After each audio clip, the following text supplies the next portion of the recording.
The invitation. The envelope arrived on a Tuesday, cream-colored and expensive, with my parents' embossed return address in the corner. I almost threw it away without opening it.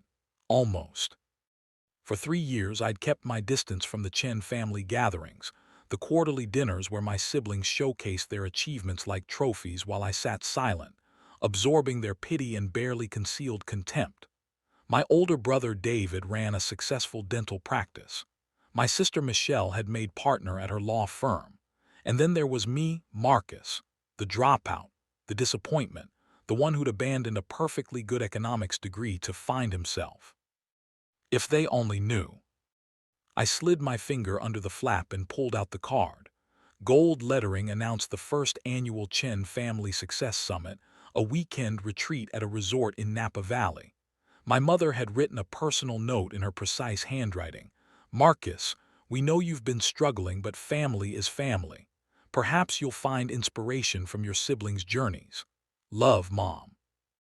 I set the invitation on my desk, the desk in my corner office on the 43rd floor of a building I owned, and laughed until my assistant knocked to ask if everything was okay. 3 years earlier. The night I dropped out of Stanford, my father didn't yell. That would have been easier. Instead, he looked at me across the dinner table with profound disappointment etched into every line of his face and said, "I don't know where we went wrong with you, Marcus." My mother had cried. David had given me a lecture about responsibility and wasted potential. Michelle had simply shaken her head and returned to her phone, already writing me off. I tried to explain about the startup, about the AI algorithm I developed that could revolutionize supply chain logistics, about the seed funding I'd secured from a small venture capital firm willing to take a chance on a college sophomore with a big idea. But they didn't want to hear it. In their world, success followed a formula: prestigious degree, stable career, predictable trajectory. "You're throwing your life away for a pipe dream," my father had said. "These tech fantasies fail 99 times out of 100. He wasn't wrong about the statistics, but I knew something he didn't. I'd found the 1%. Building in silence. I stopped going to family dinners after the first year. It was easier than enduring the concerned glances, the offers to help me get back on track, the suggestions that it wasn't too late to re-enroll. My mother would call every few weeks, asking if I needed money, if I was eating properly, if I'd considered finishing my degree, just to have something to fall back on.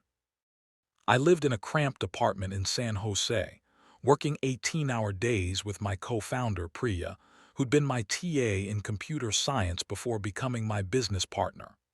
We survived on ramen and cold pizza, coded through the night, and slowly, painfully, turned our vision into reality. Logi Chain AI launched quietly, signing our first client, a mid-sized manufacturing company, in month 6. By month 12, we had 15 clients and had caught the attention of some larger players. By year 2, we'd secured Series A funding of $40 million and were processing logistics for 3 Fortune 500 companies. I could have told my family then, but something stopped me. Maybe it was pride, or maybe it was the memory of my father's dismissive words. I wanted to prove something, not just to them, but to myself, that I could build something extraordinary without their approval, without their network, without fitting into their narrow definition of success. By year 3, Logi Chain AI had become Logi Chain Global. We'd expanded to 17 countries, employed over 3,000 people, and were valued at just over $1 billion after our Series C funding round. Forbes had featured me in their 30 Under 30 issue. TechCrunch called our platform the future of supply chain management. I'd been invited to speak at conferences in Singapore, Dubai, and Berlin. My family knew none of this. To them, I was still Marcus the dropout, probably working some dead-end tech support job, too ashamed to show his face at family gatherings. The decision. Priya thought I was insane when I told her I was actually considering attending the Success Summit. "Let me get this straight," she said. leaning against my office doorframe. Your family has spent 3 years treating you like a charity case, and now they want you to come worship at the altar of your siblings' mediocre achievements. And you're thinking about going. It's complicated, I said. It's really not. She crossed her arms. Marcus, you're the CEO of a $1 billion company. You have literally nothing to prove to these people. But that was the thing. I didn't want to prove anything anymore. Somewhere in the 3 years of silence, my anger had transformed into something else. Curiosity, maybe, or a strange sort of compassion. My family wasn't cruel. They were just limited, trapped in their own narrow understanding of what success looked like. And I'd spent so long defining myself in opposition to them that I'd never stopped to consider what it might be like to simply exist in their presence without needing their validation. Plus, a small, admittedly petty part of me wanted to see their faces when they found out. I'm going, I told Priya, but I'm not telling them anything unless the right moment presents itself. She rolled her eyes. This is going to be a disaster. Probably, I agreed, but at least it'll be an interesting one. The summit. The resort was exactly the kind of place my family would choose, tasteful, expensive, designed to impress without being ostentatious.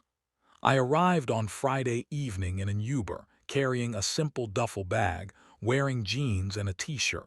Old habits. My mother met me in the lobby with a hug that felt more like an assessment. Marcus, you came. You look thin. Are you eating enough? How are you managing? I'm good, Mom, really good. That's wonderful, honey. Her smile was kind but didn't reach her eyes. Your room is on the second floor. Dinner is at 7, casual dress, nothing fancy. She patted my arm. We're just so glad you're here.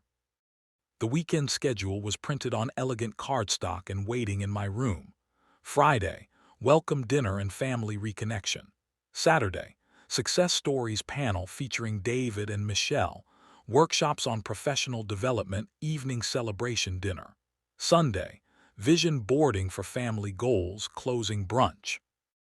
I had to admire the ambition, even as I cringed at the concept. The panel. Saturday's Success Stories panel was held in a small conference room overlooking the vineyards. About 20 family members had gathered, parents, siblings, aunts, uncles, cousins. I sat in the back row nursing a coffee. David went first, presenting a PowerPoint about growing his dental practice from 1 location to 3. He spoke about marketing strategies, staff retention, and the importance of patient care. It was genuinely impressive in its own way. He'd built something solid and sustainable. Michelle followed, discussing her path to partnership, the cases she'd won, the mentorship programs she'd developed for junior associates. Again, impressive. Real accomplishments. Then my father stood up to moderate a Q&A. We're so proud of David and Michelle, he said, his voice thick with emotion.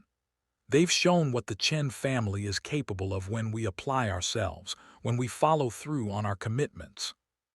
The implication hung in the air. I felt several people glance my way. Now, my father continued, I'd like to open it up to questions, but first I want to acknowledge that success comes in many forms. Some of us are still finding our way, and that's okay too. He looked directly at me. Marcus, would you like to share what you've been working on? No judgment, just family. The room went quiet. 20 pairs of eyes turned to me, filled with pity and curiosity and uncomfortable concern. This was the moment. I could feel it crystallizing, the decision point where I either continued the charade or ended it. The reveal. I stood up slowly. Sure, Dad, I can share. I walked to the front of the room, declining the PowerPoint clicker David offered. I didn't need slides. 3 years ago, I dropped out of Stanford to start a company. You all know that part. What you don't know is what happened next. I paused, looking at each of them. I co-founded a tech startup called Logi Chain AI with a partner from Stanford. We developed an algorithm that uses artificial intelligence and machine learning to optimize supply chain logistics in real time, reducing costs and improving efficiency for manufacturers and distributors. My mother's brow furrowed in confusion. David's expression hadn't changed. He clearly thought this was leading to a story about failure. We struggled at first, I continued. Lived on nothing, worked around the clock, but we signed clients, refined the product, and attracted serious investment. Last year, we rebranded as Logie Chain Global and completed our Series C funding round. I pulled out my phone, brought up the Forbes article, and handed it to my father. We're currently valued at $1.2 billion. We employ just over 3,000 people across 17 countries. I own 38% of the company. The room had gone completely silent. My father stared at the phone screen, his face cycling through confusion, disbelief, and dawning comprehension. This is you," he whispered. "That's me." I took the phone back. "I didn't tell you because honestly, at first I was angry. You'd all written me off so completely that I wanted to prove you wrong. But then the company took off, and I realized I wasn't angry anymore. I was just busy, building something I believed in. And maybe I also realized I didn't need your approval the way I thought I did." Michelle had pulled out her own phone and was furiously Googling. "Oh my God," she breathed. "Marcus, you're on the Forbes list, you spoke at TED, there's a Bloomberg interview." "Why didn't you tell us?" my mother asked, tears streaming down her face. It was a fair question. "Because I needed to know I could do it on my own," I said quietly. "Without the Chen family network, without the name, without any of the things you all thought were necessary for success, I needed to prove, to myself more than anyone, that my way could work too." The aftermath. The rest of the weekend was surreal. My family oscillated between pride, embarrassment, and a kind of bewildered awe. My father apologized 3 times, each more emotional than the last. Michelle peppered me with questions about fundraising and growth strategies. David, to his credit, just laughed and said, "I'm glad one of us actually did something interesting." But the most meaningful conversation happened Sunday morning, when I found my mother alone on the terrace, watching the sunrise over the vineyards. "I'm sorry we didn't believe in you," she said without preamble. "I'm sorry we made you feel like you had to hide this." I sat beside her. "You didn't make me hide it, Mom.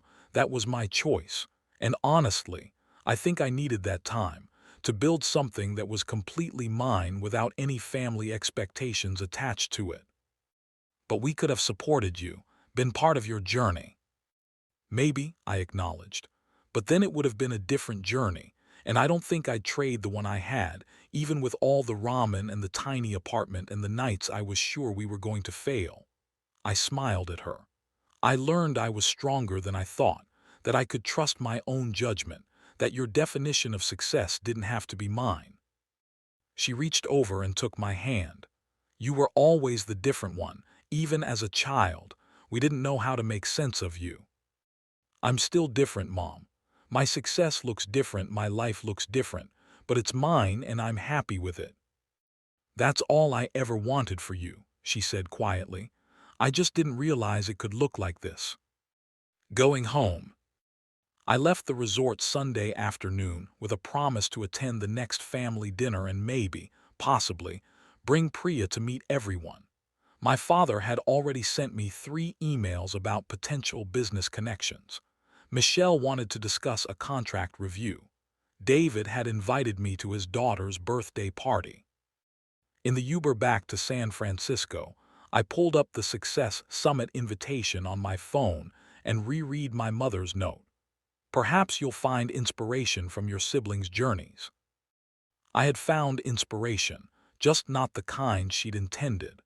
Not from my siblings' achievements, impressive as they were, but from the realization that I'd spent 3 years building an empire while carrying around the weight of my family's disappointment, and that I'd succeeded anyway, perhaps even because of it. Success, I'd learned, wasn't about proving yourself to others. It was about proving yourself to yourself, about having the courage to define your own path, even when everyone around you insisted there was only one right way forward. My phone buzzed with a text from Priya. "Well, did you tell them or did you chicken out?" I typed back, I told them. And they're still my family. Just now they know who I actually am. Good, she wrote, because we have a board meeting Tuesday and I need you focused, not playing out some dramatic family reunion in your head. I laughed, back to business. Back to the empire we'd built in secret, except now it wasn't secret anymore, just successful. And somehow, that felt exactly right.